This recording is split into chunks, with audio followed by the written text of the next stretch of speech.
You are now tuned in to the GNWY podcast. What's going on, everybody? Thank you so much for tuning into this episode of the GNWY podcast.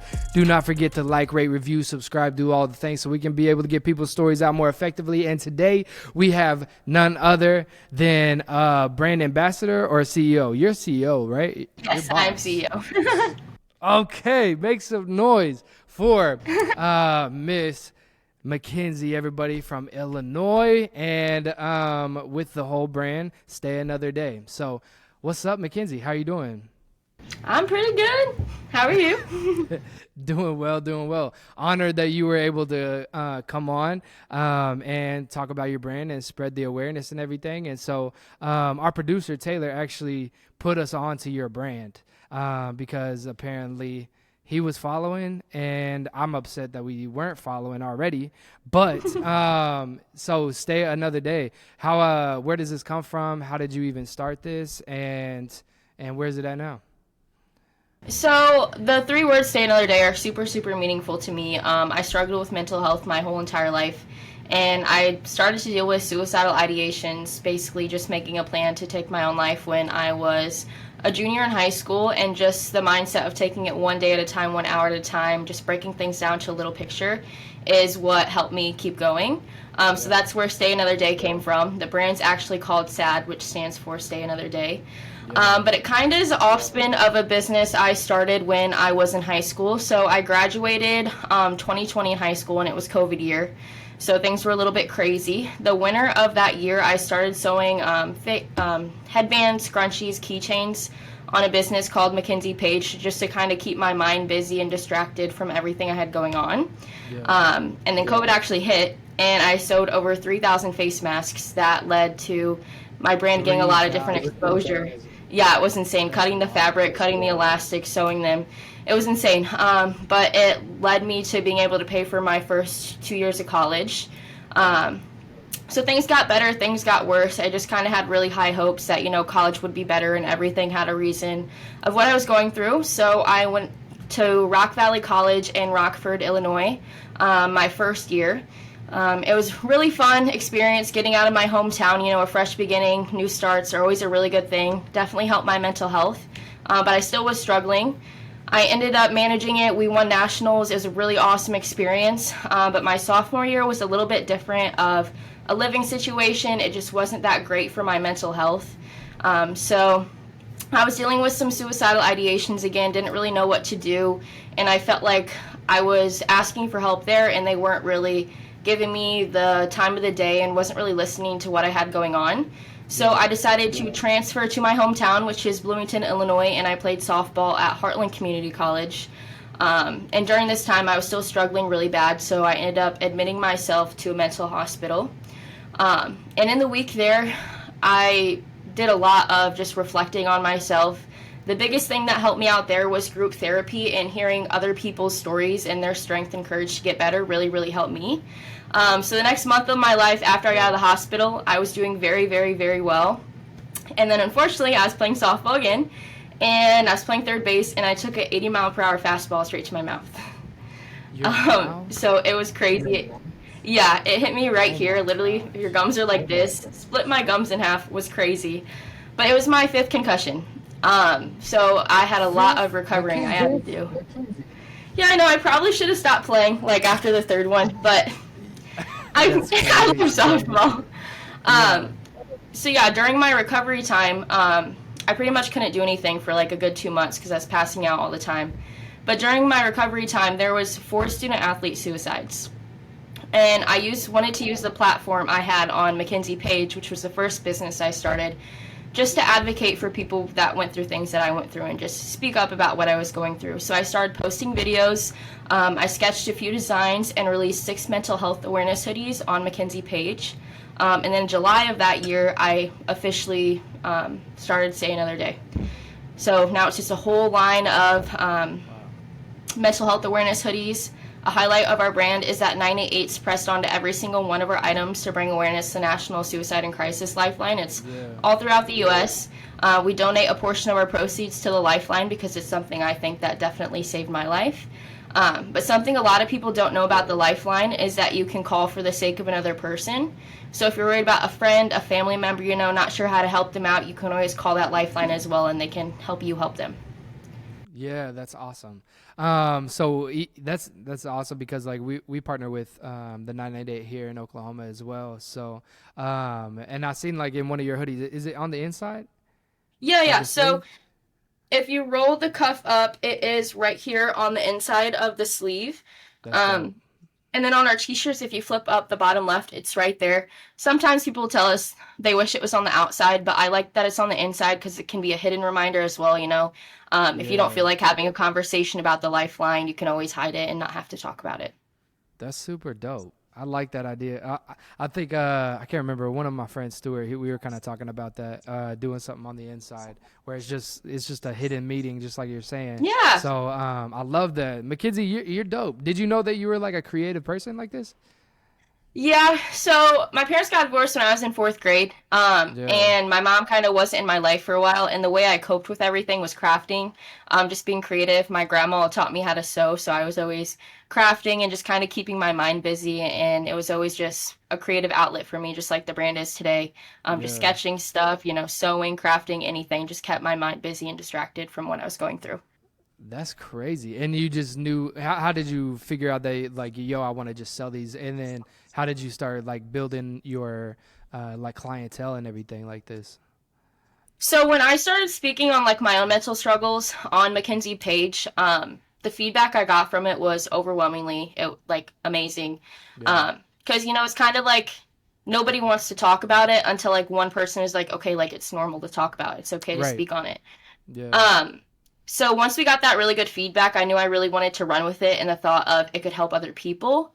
And then from there, I pretty much dropped out of school the next year after I got hurt. So I got hurt in April of 22, and I tried to go back to play another year, and then realized Yeah. how bad like my recovery was. So then I dropped out in probably October, and I went um, full with it.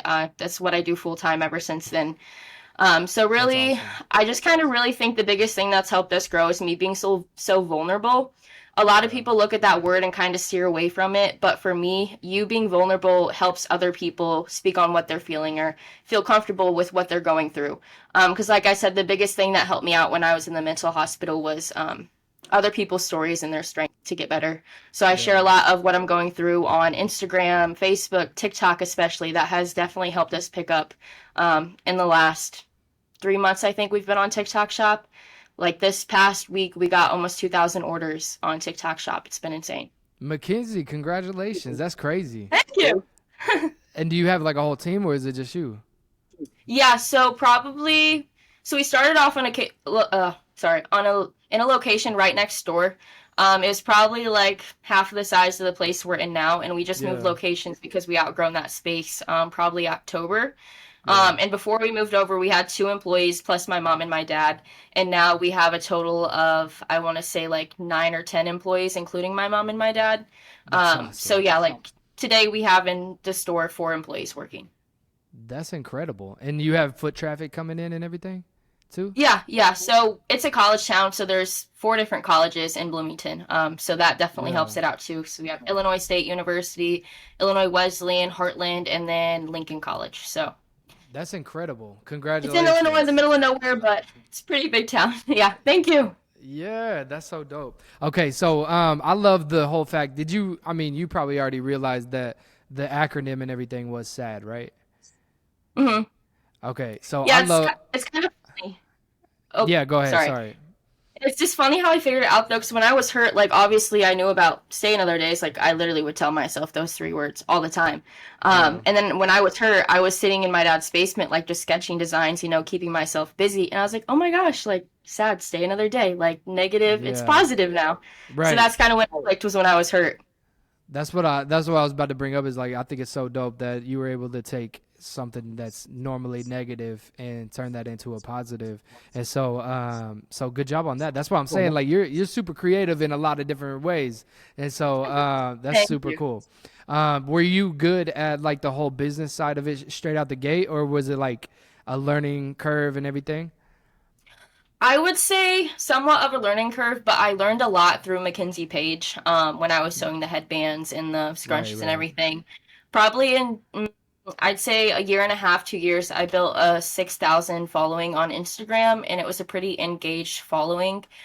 So kind Yeah. of just through trial and error, I was always on TikTok, always on YouTube. When in my free time while I was doing homework alongside me, I'd always just have videos playing in the background. I wouldn't really say any of it I learned through like school. So I'm very Yeah, like, you don't yeah, have to go to college to learn stuff. yeah, So yeah. it's pretty much just self-taught through like YouTube and TikTok and trial and error. Yeah, that's amazing. And those are usually the people that make it. And that's wild. Okay. Probably because they don't have any debt. You know what I'm saying? So that's incredible. Okay. So with like your whole mental health journey and everything, where would you say that you're at currently? I definitely still struggle. So when I transferred back to my hometown, I got diagnosed with bipolar disorder. Yeah. And I definitely struggled because I was always just on antidepressants, and I was like, why isn't this working? Like I tried like four different antidepressants, and nothing was ever working for me. Mm, And then I got the diagnosis that I do have bipolar disorder, so it was pretty much a game changer for me because I was finally on a mood stabilizer. I wasn't going through mania episodes, so that definitely helped me out a lot. I obviously still have my days, but I think the brand has helped me a ton. It's a motivating factor for me to keep going. When I'm really yeah. sad, sometimes I'll go back and read messages. Um, and it just really lifts me up and makes me feel like I'm making a difference and that I shouldn't hide what I'm feeling and I should continue to speak up about it and be vulnerable Yeah. because it might be helping someone else. Definitely, definitely. I love that. And so I asked that just because, like, I mean, whenever, we do our events and stuff, and we come across students all over the United States, and it's like they want to know exactly where you're at. Like, we'll go up there and tell our stories and stuff, and it's like, Mhm. okay, that's great, but where are you currently? Because like you could talk about your success and have a successful brand or a business and everything like that, but there's some people who like have successful things that is like you're still going through stuff, right? And Yeah, so that's why I definitely. wanted to ask you too. Is like, I mean, because it's sometimes it's a heavy burden to bear is to like keep the business going, stay creative, and then make fulfillments and all these things. And so I want to give a shout out to you, man, like because that's crazy, and to have like an amazing business. And you said you had 3,000 orders. It was close to like around 2,000 within a week. That's But on a crazy. typical day through TikTok Shop, like it can be anywhere from like 100 to literally like 1,000 orders in a day through TikTok Shop. It's insane. That's amazing. And that's proof in the pudding, right? So I love that. And is there anything like you would want to tell like your younger self, looking back at your situation and like this whole journey? I think about that a lot of the time, actually. I always wish I could go back and tell the younger version of myself, like, it was okay, and you weren't the only person going through that. Because I was in a really long period of denial. Um, Mm, I was always upbeat and energetic at practice, at softball, in school. I was very outgoing. And then there came a time where I just stopped talking to everyone. And then shortly after that, I couldn't make it through practice without crying. I couldn't make it through a class period without crying. And then people started to notice, like, she's crying all the time. And I was still in denial that I was struggling. So, if anything, I would tell myself, to ask for help sooner because it was almost too late for me. So, yeah. just speaking up about what I was going through, like I said, I was in denial. So, definitely just telling myself, you can ask for help and your life will be so much easier after you do. Yeah, that's beautiful. Did you have supportive friends throughout the whole journey, or was it like Um, kind of hard to kind of. explain? Yeah, more so my family, I would say. I kind of kept to my, like, I was outgoing and socialized with people because I was involved in, like, workout groups after school and travel softball, so I, like, would interact with people, but I Yeah. wouldn't say I had, like, a solid friend group. That's something I've always been envious of people that have had, like, those solid 5 people their whole entire life. Um, Yep. so I've never really had that. I definitely have had people I've associated with, but it was more so for me, like coaches and teachers that were there for me in high school and my family. I was really, really Yeah. close with my dad growing up. I lived with him. Didn't really talk to my mom for probably 5 years, so she wasn't in the picture until I got out of the mental hospital when I transferred to Heartland. But mostly my family, I'd say. Yeah. Did she come back because you were in admitted, or did she come back before that? So Your she's mom. from town too. She moved away like 2 times, but she always kind of came back to Bloomington. But Right. that's when she finally, I think, realized like what I was going through and finally came back into my life. Because I would say a good part of my mental health issues was probably from not having a mother figure in my life a decent amount of the time. Mm, Because it was like no communication with her for years. So wow. yeah, it's crazy because she works up here now and we're really close now. So it's crazy. If you would have told me my senior year of high school that we're really close now, I would have told you were crazy. Right. That's amazing. And how does it feel now to have your mom around like that? It's really cool. Sometimes though, it does get to me because I even made a TikTok one time and it made me cry because it feels like I have the relationship with her now that 16-year-old me needed so bad. So like, Mm. it's like bittersweet. Like it's awesome. I'm really grateful for it now, but still sometimes I look back and I was like, my life could have been so much different if you were in my life for the 4 years you weren't. Dang. That wow. That's beautiful. I'm glad that you the perspective, it's crazy like how our perspective changes whenever we get older and everything too. Yeah. And I think that that's beautiful. Do you ever look at her and be like, "Dang, there's a lot of traits about her that are that's me." Do you ever see that? Yeah, definitely. That's what's up. That's amazing. Well, I love everything that you're doing, and I'm so glad that we were able to make this connection and everything too. Do you know what Generation Y does or what we do at all? Not exactly. I looked into it a little bit, but this was the first time I heard about it. Yeah. So Generation Y, WHY, we travel all over the nation. It's a creative arts group that goes into schools speaking about mental health and anti-bullying, suicide prevention, and we have rappers, dancers, spoken word artists, and motivational speakers. And so, but we travel in this packed in van and put on these shows, and it'd be dope to come out to Illinois and collab on a couple of schools. Yeah, that'd be awesome. That would be so cool. We got it on video now, so we got to do it. I was just For playing, but for sure. real, that'd be super dope to be able to come out to you guys. And so, but yes, we love everything that you are about and everything that you stand for and stuff. And honestly, inspired by your journey. That's a incredible like turnaround too. You know.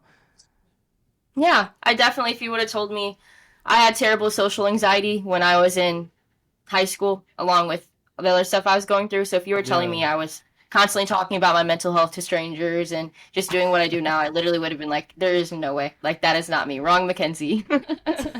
I love how you say talking to strangers and stuff. Like, yeah, you're right. This is like a brand new thing. Yeah. So, Oh, yeah, not even um, just this, but like when people come in the store and like, I'll be like, yeah, right. like, I almost took my life, but here we are now. Like, sometimes it's crazy. You're right. That's hilarious. But yeah, my story kind of dealt with the same thing. I attempted suicide twice when I was a freshman in college, and so it is wild to be able to kind of share that quite a bit. And yes, you become kind of like not numb to it, but like you kind of get used to telling the story. Yeah, And I definitely. want to I want to tell you that like for real, like you have an amazing testimony, and like you're touching a lot of lives. I don't know if you ever sit back and realize that, but like that's pretty amazing. So Yeah, I feel like good job. sometimes I get so caught up in work until I do things like this or like Yeah. helping people with school projects about stay another day. They need like an interview for a small business. I never really sit back and realize like it's actually kind of cool what I'm doing. So I appreciate it. That's right. Yes, you need to soak this in, Mackenzie. Yeah, say it with me. Say I'm a boss. Okay, that's all you gotta say. Yes. For real. Thank you so much for your time. I don't know. Is there? Tell everybody where they can follow you at and where they can stay in touch with everything. Yeah, so we have a website. It's www.stayanotherday.com. And then we are on social media. We are on Instagram. It's underscore stay another day. We are on TikTok. We have two TikTok accounts. Stay another day LTD is more personal to like my life, my story. And then stay another day shop on TikTok is where you can buy our merchandise. But Yeah. I'm most active on TikTok. So best Okay. way to find us. Excellent. And give us one line that you live by, obviously without saying stay another day, because I know you probably are gonna. So, but what is a line that you like want to leave the people with that you wake up and tell yourself every day as a business owner, as just a life liver, what is something motivational for you? Better days are always coming, like better days ahead. That's something I always have to tell myself sometimes. It's a negative day, a bad day, not a bad life. I always have to remind myself that when I start to slip up a little bit. That's good. Mackenzie, yeah, we're gonna have to do a school or something and you be a motivational speaker. Yeah. That would be so awesome. I'm so down for it. That's dope. Okay. Well, thank you all so much for tuning in to this episode of the Generation Y podcast. Do not forget to like, rate, review, subscribe, do all the things so we can be able to get Mackenzie's story out more effectively with Stay Another Day. Thank you so much for tuning in. We'll see you next time. Peace.